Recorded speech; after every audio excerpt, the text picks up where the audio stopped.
Hey everyone, I just sort of wanted to make a video on Warcraft logs and how to look at Warcraft logs, use Warcraft logs to figure out areas where you can be improving and pushing your damage.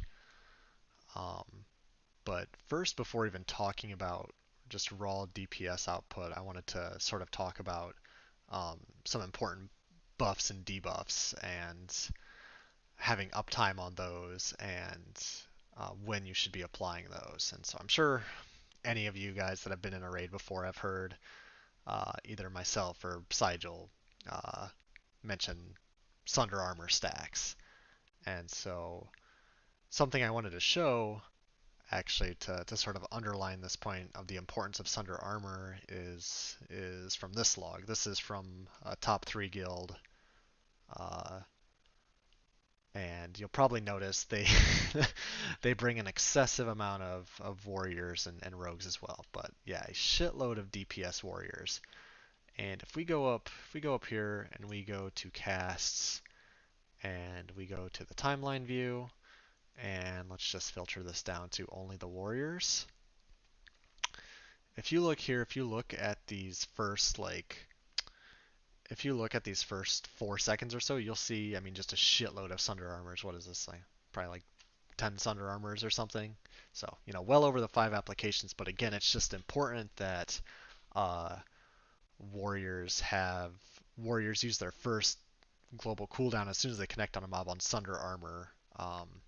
Because minus armor is incredibly important. Like, you have Sunder Armor, Fairy Fire, Curse of Recklessness, and then one of the weapons that reduce armor, whether that's Annihilator or Raven Spike, um, or there's some mace that I forget how to pronounce, but it also has a minus armor debuff. Those things combined, the mob will be taking about 65 to 70% more physical damage. So it makes a huge difference in how fast boss mobs or trash mobs flop over. Um, and so yeah, that's just something that's kind of a misconception that sort of is a remnant from original vanilla WoW, that like the tanks are supposed to be the ones applying the sunders, when in reality it's like all the warriors have the responsibility of applying sunders because you want to be maximizing your damage output as quickly as possible. Um, so yeah, I sort of alluded to it already with warlocks and curses and druids and fairy fires, but again, for druids, that's something to look out for, is how quickly am I applying this fairy fire, and am I keeping it up? So if we actually switch over to Ragnaros, and let's switch it to the druids casts, that is warlocks. If we switch it to the druids casts, you'll see right here fairy fire right off the start. Probably in the 40-second mark, or yeah, a bit later, the Fairy Fire gets refreshed again, so they have pretty much 100% Fairy Fire uptime on Rag. They kill it in under a minute. Um, so yeah, and then same thing, Warlocks with Curse of Recklessness, and I mean, obviously Curse of Elements, and if you have the locks, Curse of Shadows is important as well. And then, so those are the major debuffs as far as minus armor is concerned. I would say, I mean, obviously there are a number of important debuffs, but I would say the other super notable debuff is Demoralizing Shout. If we go back to that Magmadar log, switch it to Warriors. Yeah, Demoralizing Shout. You'll see it right here. If you have improved Demoralizing Shout, you're probably your tank will be taking like about 30% less damage just from keeping Demoralizing Shout up. I posted a video a while back in the tank discussion channel that sort of is a breakdown on how minus attack power works on mobs. It's different than how it functions on players. Um, but yeah, I mean, the short of it is Demoralizing Shout makes your tank take like 30 to 40% less damage. It's an amazing debuff. Yeah, so that's sort of what I wanted to say on debuffs, and along a similar thread would be buff up times, and probably the best class to talk about buff up times would be rogues with slice and dice. So I'm actually going to switch this over. I'm going to switch this over to rogues, and I'm actually going to, or let me switch over to buffs, and then I'm going to go back from timeline view to table view. And you can either select slice and dice here, or there's a drop down, and this list is in alphabetical order of buffs. You can select slice and dice from that. And so you'll see, I mean, all these rogues have fairly good slice and dice uptime, except for this guy, and pretty universally across rogues. Like if you see a rogue's like their just uptime on a mob, like the time they're actually spent in melee range attacking it, casting spells on it, you combine that with their slice and dice uptime, there's a very good chance that that'll be the rogue that's putting out the most damage. Obviously, there's a couple of other things that go into it, but those two factors are pretty large. But world buff and cooldown management goes into that as well, but I'll talk about that a little bit later. But um, the point being, you know, keeping your buffs and debuffs, your important buffs and your important debuff uptime maximized is very important to bringing mobs down or making a raid go smoothly. Um, and so that's sort of all I wanted to talk about with buffs and debuffs. Next, I guess, thing to mention would be sort of rotation. Um, and let me switch back to warriors again. And so let me just select like one specific warrior. Let's just do the warrior that has top DPS. And I'm going to switch to the casting timeline view for his. So what you should be seeing at the very least is his main damaging spells, Bloodthirst, Whirlwind. They should be always being used off cooldown. So 6-second cooldown. So see a cast at the 4-second mark, 10-second mark, 6 seconds later, 16-second mark, and then same thing with Whirlwind. It's a 10-second cooldown, but yeah, so 6-second mark. Um, this one's at 18.5 seconds, but that's because he's on global cooldown from casting the Bloodthirst. Um, so ideally, if there's no global cooldown, this Whirlwind would have came a little bit earlier, but global cooldown exists. And then obviously the other important thing that I'm sure any warrior noticed is the heroic strikes in between. So if you have the rage, don't be sacrificing your bloodthirst to heroic strike, but if you have the rage, use the heroic strikes. So that's always an area to look at as well for just making sure your rotations unlock. Like you might look at the logs and be like, wow, there was a 12-second gap in my bloodthirst, and was that just a lapse in focus on my part? Like, did something go weird in the raid and I was more focused on that when I didn't need to be, when instead I could have just been maximizing my DPS? You know, just stuff like that. And if it happens on a consistent basis, then it probably wasn't just a one-off situation. It's probably like, oh, I'm consistently, my bloodthirst timings are consistently off. I should work to fix that in the future. And then the other thing would be, so this is kind of using spells when they're off cooldown, using your big damage spells on cooldown. The other sort of factor would be you might not just be casting the right spells in that given situation. Sulfuron's a great example of this, actually. So I'm going to switch over to this guild. I'm going to switch over to their Sulfuron damage done total. Let me get rid of this filter on this warrior. So, no, shit, this is going to be a bad example because they don't have mages, but um, let me, okay, this is a different guild. They clear molten. This guild clears molten core in like an hour, but let me go to their Sulfuron because they have a couple mages. So you'll see their mages are pretty high up on the damage chart, and if you mouse over here, you can see the damage breakdown. And what should stand out pretty easily is when you mouse over, you see Arcane Explosion is at the top of their damage done. And so, if you're a mage and you're DPSing on Sulfuron, you're like, man, my Sulfuron parses are really low. What's going on here? And maybe you're casting Blizzard instead of Arcane Explosion, or maybe you're not casting Cone of Cold. But yeah, you can look at other mages in the guild, or you can look at other guild logs, and from there see like, oh shit, this mage is casting a ton of arcane explosions when I'm not casting it at all. So clearly I need, I was thinking about what my rotation should be on this fight in completely the wrong way. Um, but just sort of an amendment to that though, it's not universal. Like some guilds might do an encounter differently. I'm gonna go back for a second uh, to where's that? This guild, the top three guild, and so like Major Domo is a great example of this. So Major Domo, they kill Major Domo in 39 seconds because if you look here, if you look at the damage breakdown, that's because they stack all the adds up and they cleave them down. So they don't have any mages, but if they did have mages, you could be rest assured that their damage breakdown would largely be Arcane Explosion since they're stacking the mobs up. Obviously, that's not going to apply to us since we kill the mobs or kill the adds one at a time.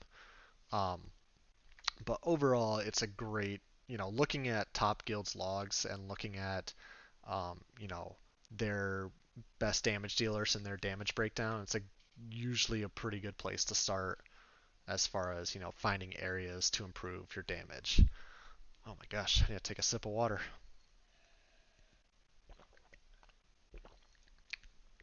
All right, let's see what else I got on here. All right, let's talk about cooldown usage. Um, so cooldown usage, warriors are a great example to talk about this, or to use for this, um, because they have both Death Wish and Recklessness. And whenever you think about cooldown usage, and if you have a cooldown that buffs your damage done, you want to be doing two things with that cooldown. One, make sure you have that cooldown active for the entire time of the fight. You don't want the mob to die and you still have 10, 15 seconds left on your damage buff because you're like, well, shit, if I would have casted that 10 to 15 seconds earlier, that's just extra damage I would have gotten for free. Provided you're not pulling threat. Um, the other thing to keep in mind too is you know to have that cooldown be active when you would be doing the highest amount of damage. So in the case let me actually switch this back to Magmadar. So in the case of Magmadar, you want to have Death Wish up for the execute phase. So ideally, you should be casting Death Wish when there's 30 seconds left on Magmadar to live. So in this case, they kill it in 43 seconds. 13 seconds in, they should be casting Death Wish. And I would imagine that if you look at a lot of these warriors, let's just filter this to Death Wish. So yeah, some warriors pop it at the beginning, but you'll see a lot of these warriors wait about 10 or 10 seconds in or a little bit longer to start popping Death Wish because I'm sure they probably know, okay, our last encounter we killed Magmadar in 41 seconds or 45 seconds or whatever, so wait that little bit of time before popping it. It's mostly a judgment thing, really, figuring out what that timing is. Um, and so that's single target mobs. However, this changes a bit when you're talking about mobs that have adds that we cleave down. So if you look at uh, Jesus Christ, they killed Lucifron in 17 seconds. God, that's not even going to be a good example. But at any rate, what I was going to get at is, on mobs we cleave down, so Lucifron, Gehennis, Sulfuron, rather than wait 30 seconds before the fight ends, you want to be popping your Death Wish right near the beginning when you're cleaving and whirlwinding because that's when you're doing the most damage during that encounter. So, buff your highest DPS phase or buff your highest DPS part of the encounter by even more, with this cooldown that is just a flat out damage buff. Similarly for mages, you know, again, Sulfuron's a great example. For mages, pop Arcane Power at the start, when you're just spamming Arcane Explosion doing just fucking nutty DPS. Don't wait until after when Sulfuron's about to die to pop Arcane Power when you're just casting Frostbolts, because that's not the part of the encounter where you're doing the highest DPS. So use Arcane Power, use your big cooldowns when you're doing the highest damage during an encounter. So that's cooldown usage. So let's talk a little bit about consumables actually, and um, Shaz is a great example of this. Let's go with Deathwish. So this is again the timeline view of their casts. So before don't even look at any of this for now. For some of you that might remember, when we first started having melee go in on Shaz, um, we would have them pop 2 Greater Arcane Protection potions.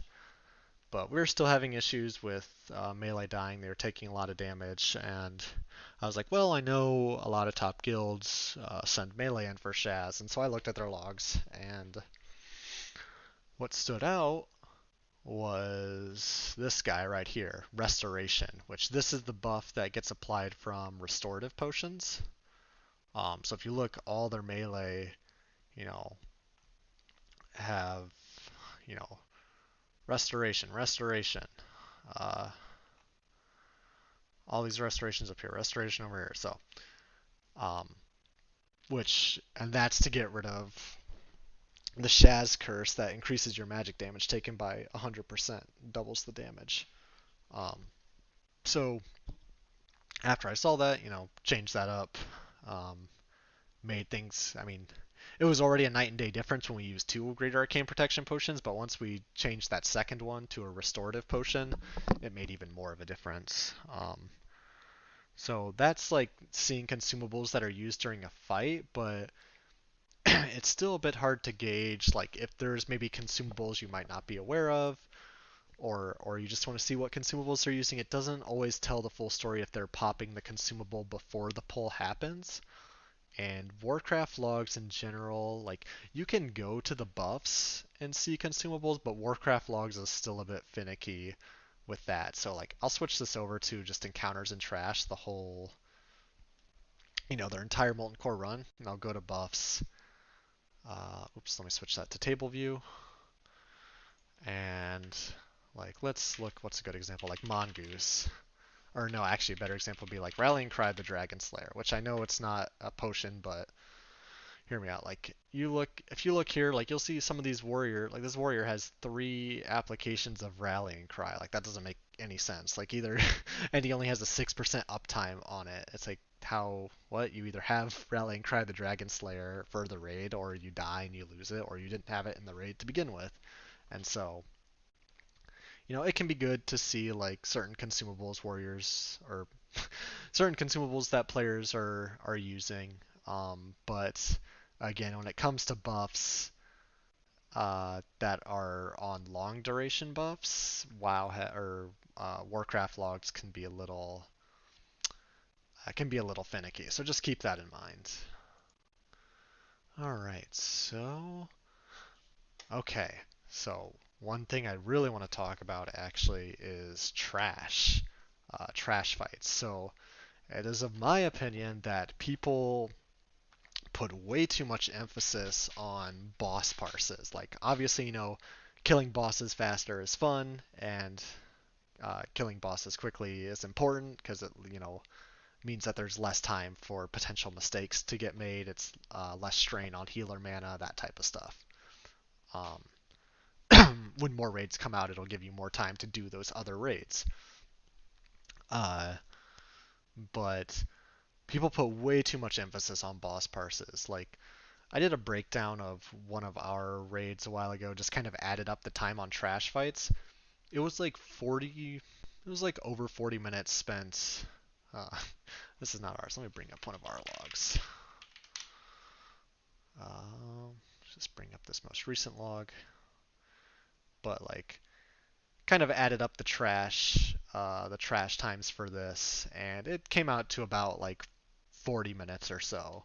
Whereas with bosses, we maybe spend, I don't know, around 15 minutes fighting bosses as opposed to 40 minutes on trash. So increasing your damage on trash actually helps the raid time significantly and is super underrated and underappreciated. And let's go to like, well, let's not use Onslaught because their kill times are a little too crazy. Again, this skilled RTK had kill times or clear times of Molten Core of about an hour or so. And so let's go to their trash fights. And one of the things I look for is this column right here, the activity time. And so, you see a lot of their warriors, their melee DPS have between 65 to 70% uptime. Some of the exceptional DPS have, a little bit higher. And a lot of times, activity and DPS time will fall in line. Casters aren't quite as comparable because they have to worry about uh, drinking, and with the way spell casting works, their numbers get a little skewed based on activity time.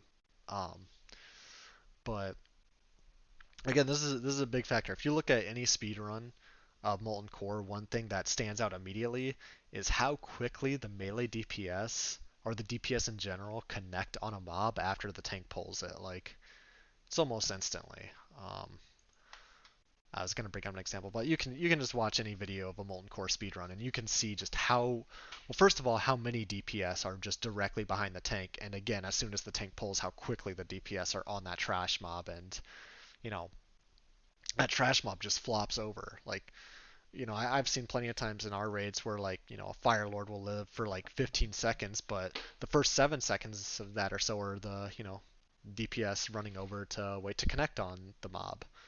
And so if instead that 7 seconds was the DPS almost instantly connect on the mob, we would Fire Lords would always die before it got a lava spawn out. So again, that's just don't slack off with your buff up times too. Like I know sometimes like you look at rogues and sometimes they might not slice and dice as much during trash, which sometimes there's reasons why you won't do that, but a lot of times it's still really important to have that high slice and dice uptime. But again, this activity time, like if you're seeing your activity times like in the 50%, there's a good chance that maybe maybe you really had to take a shit during trash pulls, and that happens. Ideally, get that out of your system before the raid starts. But if it's a consistent thing where most of the melee has 70% activity uptime on trash and your activity time is in the 50s, that's an area to look at because I mean you know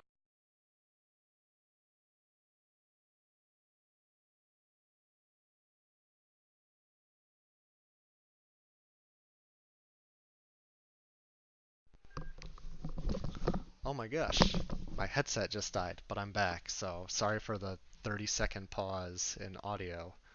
I'm not restarting this video. Anyways, where was I? Oh yeah, so just a quick example. You know, say you have a warrior that has 50% uptime on trash, and you have another warrior that has 70% uptime on trash. So obviously it's possible, and however you're doing that raid, it's possible for a DPS warrior to get 70% uptime on trash. That warrior that has 50% uptime on trash, if they would just increase their uptime to that other warrior, it would be a 40% increase in damage. Yes, 50 to 70 is 20 percentage points, but 70% is or 70 is 40% greater than 50%. So again, if you were that warrior and you like you just the easiest thing in the world, you just increase your DPS by 40% just by being on the mob sooner. Like not nothing strenuous, nothing, that requires any sort of crazy theory crafting or whatever. Just get on the mobs quicker. Um, so yeah, I guess that's sort of no. Actually, I was gonna end on that note, but there's one other thing I wanted to mention too, which is this is just for looking at Warcraft logs, but again, Vanilla WoW is a 15-year-old game. There's tons of resources on there about class guides, both written and videos. So yeah, guides on classes, rotation, talents, consumables, um, various encounters. So always be taking the time to look for that too, because sometimes just spending 10, 20 minutes reading a guide, watching a guide, digging through logs will lead to an improvement that's way bigger. And just like tweaking a couple things, that'll lead to an improvement that's way bigger than 30, 40 hours of playtime just perpetuating the same bad habits or uh, flawed mentality or mindset or whatever that you might have. So um, yeah, hopefully this video was not too rambly and was structured enough. And hopefully you guys found it helpful. All right, cheers.